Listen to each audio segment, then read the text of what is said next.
Kita lanjut pelajaran kita dalam kitab Qisasul Anbiya yang dikarang oleh Al-Imam Ibnu Katsir rahimahullahu taala wa nafa'na bihi wa bi ulumihi fid din wa dunya wal akhirah. Amin. Masih membahas tentang kisah Nabi Allah Khidir alaihi salatu wassalam.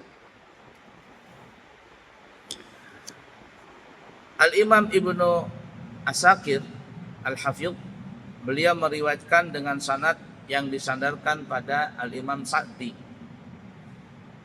bahwa Nabi Khidir itu bersaudara dengan Nabi Allah Ilyas yang ayahnya seorang raja. Nah, ini menurut pendapatnya Ibnu Asakir, bersumber daripada Imam As-Sa'di.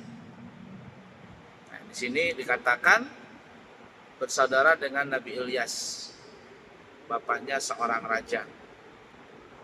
Seperti yang kita bahas pada pertemuan-pertemuan yang lalu, bahwa ada yang mengatakan,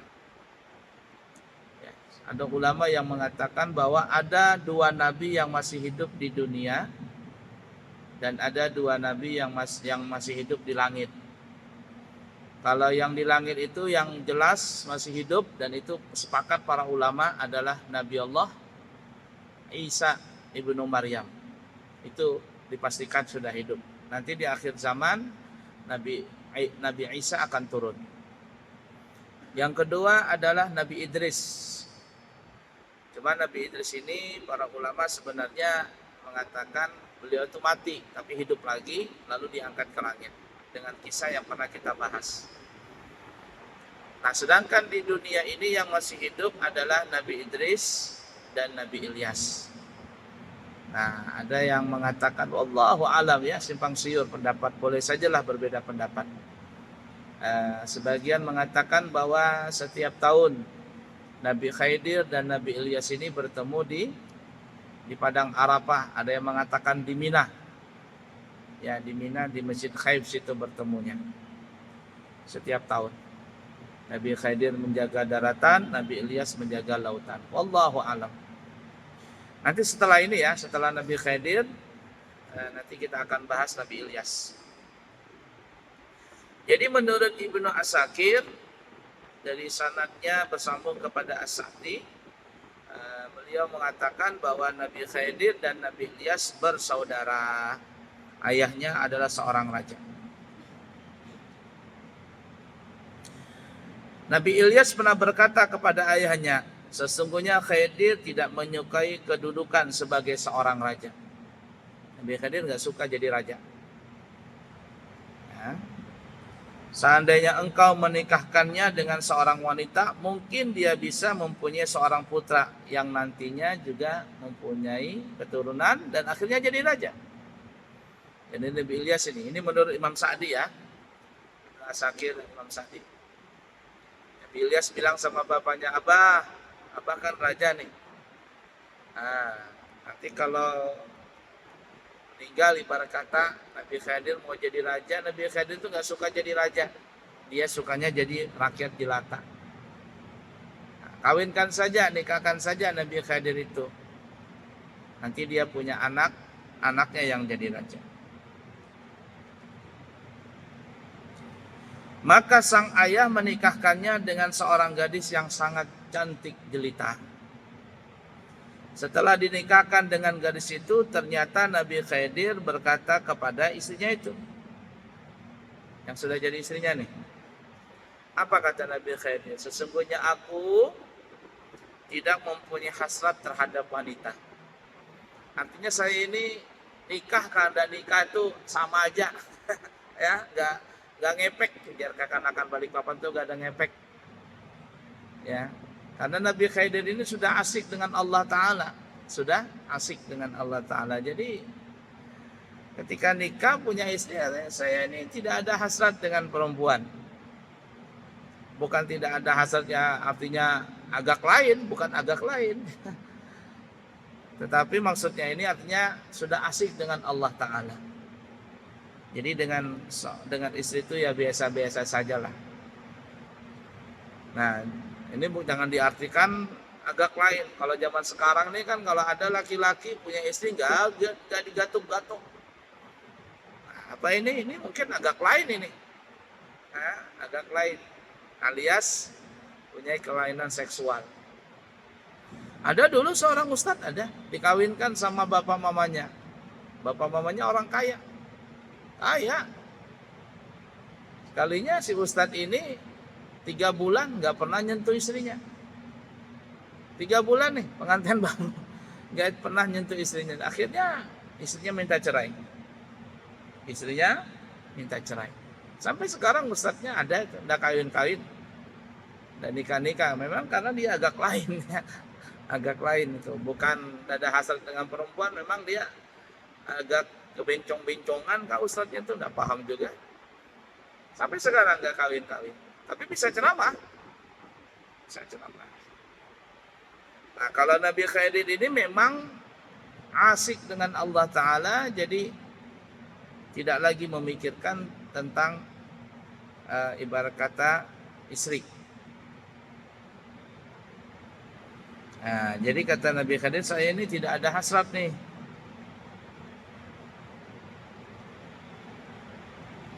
Lalu Nabi Khidir berkata, jika engkau mau, nah Nabi Khidir ini mengatakan kalau engkau mau pada istrinya nih, engkau diceraikan, ya.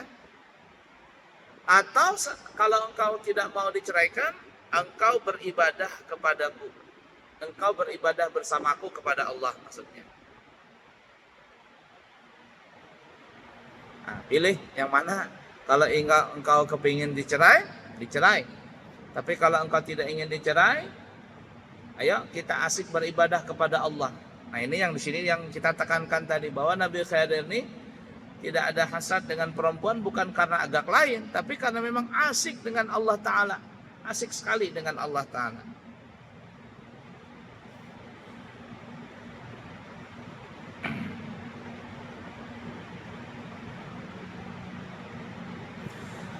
Nah, tetapi apa yang terjadi? Apa yang dipilih oleh istrinya? Kata istrinya, saya ingin bersamamu. Ingin bersamamu alias walaupun kita tidak ada hubungan badan, tetapi ada hubungan suami istri. Dan aku kepingin beribadah kepadamu. Asik beribadah dengan Allah Ta'ala. Tapi apa yang terjadi? Namanya perempuan, ya, apalagi dia bukan seorang makom yang tinggi, tidak tahan juga bersama Nabi Khidir. Tetapi mereka terpisah, ya, artinya mereka tuh si istrinya itu bersama Nabi Khidir selama setahun beribadah.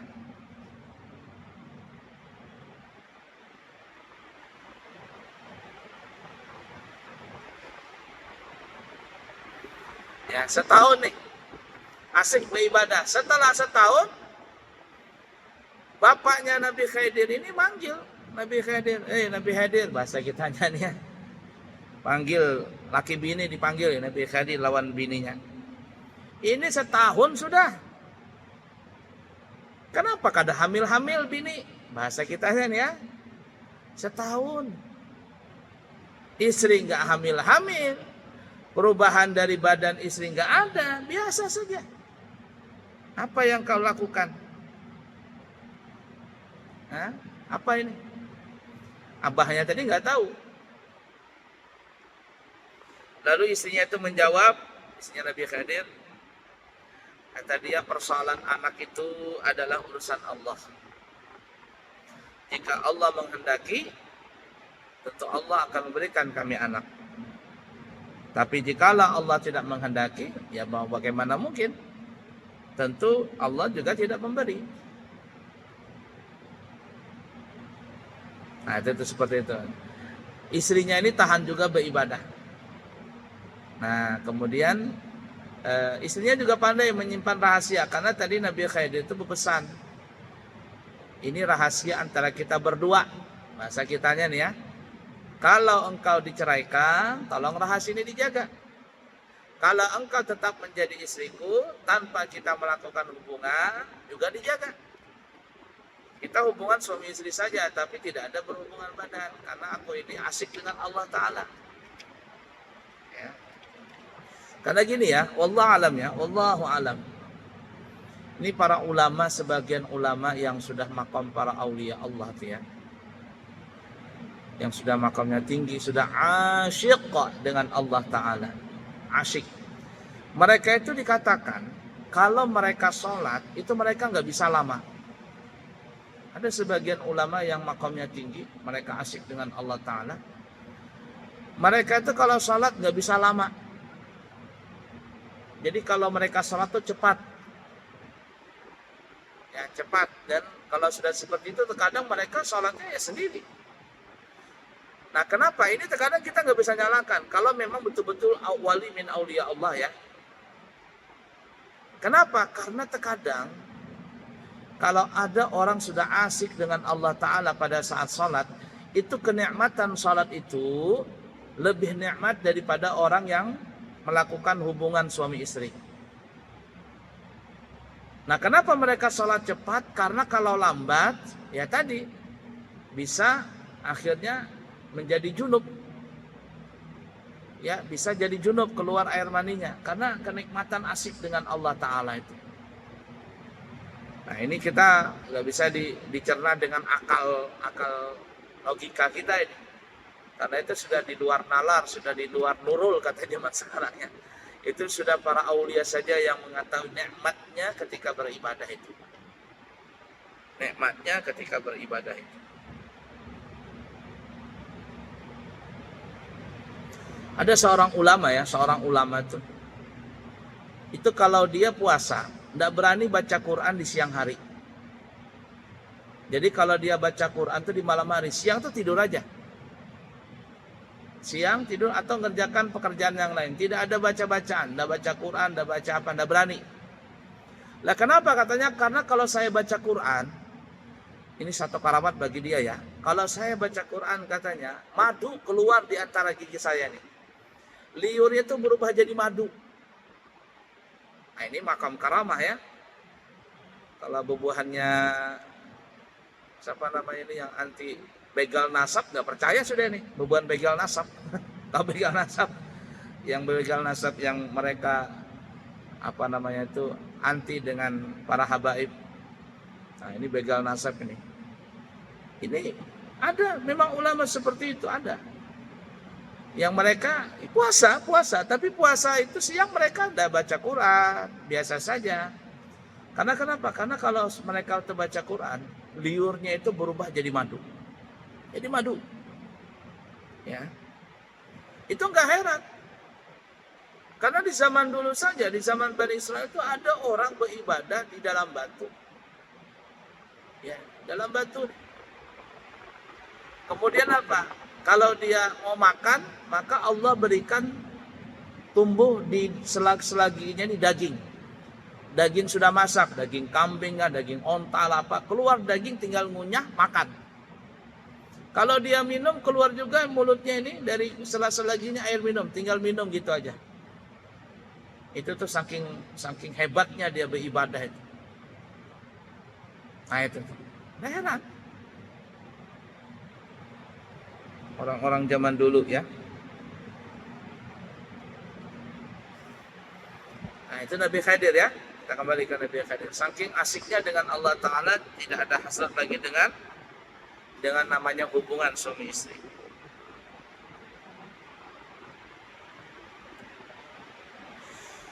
Nah kemudian tadi kan ditanya sama bapaknya Nabi Khidir, kenapa setahun sudah nggak punya anak nih? Apa nang digawi?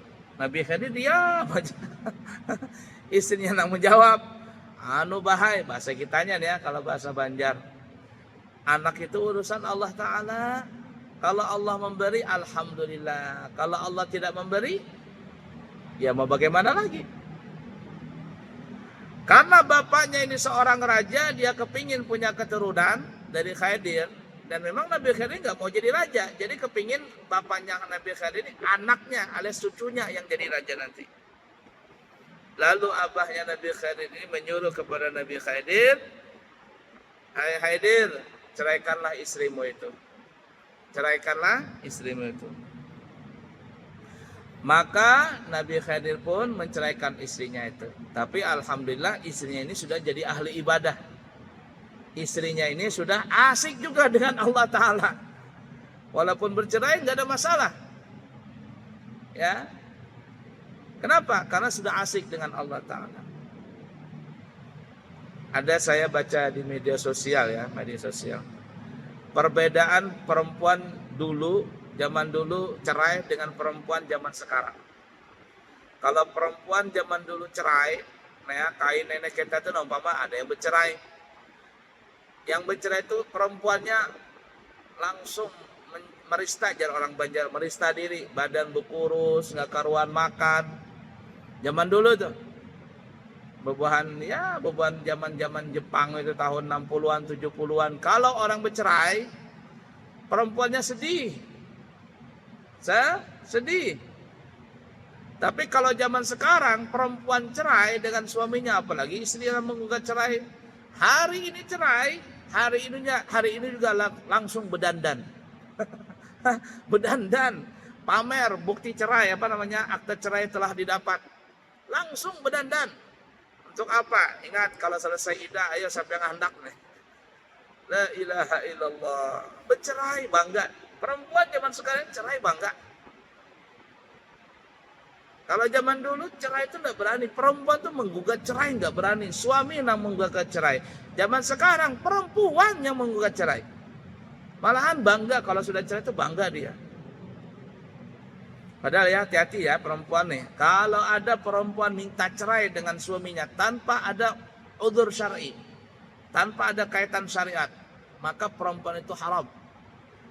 Berdosa besar. Salah satu dosa besar dari seorang perempuan adalah meminta cerai dengan suaminya, meminta cerai dari suaminya tanpa ada udzur syar'i. Ya, tanpa ada alasan syar'i. Hukumnya haram. Dosa besar perempuan itu. Dan kalau perempuan itu meninggal dalam kondisi seperti itu, jelas sudah neraka. Perempuan ini kan kadang dikit-dikit ceraikan aku katanya. Permasalahan sepele. Ceraikan aku. Zaman dulu tidak berani orang perempuan minta cerai. Nah, itu. Baik, kita kembali.